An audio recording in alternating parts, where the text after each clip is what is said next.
Les grands fonds marins, les abysses, sont encore largement méconnus. Mais ils suscitent déjà toutes les convoitises industrielles. Métaux précieux, pétrole, gaz, nouveaux matériels génétiques sont à portée de main. Les grands fonds, jusqu'à 11 000 mètres, deviennent accessibles avec le progrès technologique et le risque de perturbation irrémédiable d'écosystèmes fragiles est désormais prégnant.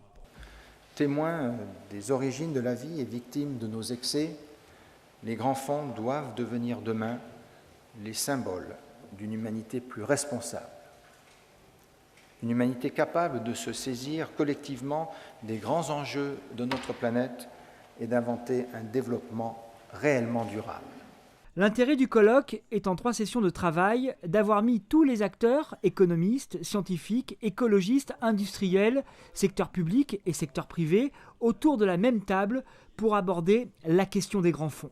Ça veut dire qu'il faut surtout éviter une vision segmentée, trop segmentée des choses. C'est-à-dire qu'on ait des choix qui se fassent dans des secteurs industriels particuliers, dans des ministères particuliers, etc. Et également des décisions trop segmentées par nation, par exemple. Ce dont on a besoin, c'est d'une vision intégrée des choses, d'une gouvernance où l'ensemble des acteurs vont être pris en compte et d'une gouvernance mondiale et non pas simplement nationale ou bilatérale. L'objectif est de préserver les écosystèmes abyssaux, les seuls jusqu'ici épargnés par l'homme.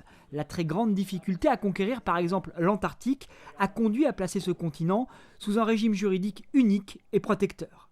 Pour éviter que, disons, les forces les plus puissantes qui viendraient d'acteurs particuliers, etc., soient celles qui, au final, impulsent la direction qui sera choisie. Il faut une approche suffisamment intégrée avec des outils de gouvernance et des outils juridiques, etc., adaptés, qui prennent en compte et qui hiérarchisent un petit peu les différents enjeux qui sont ici en cause.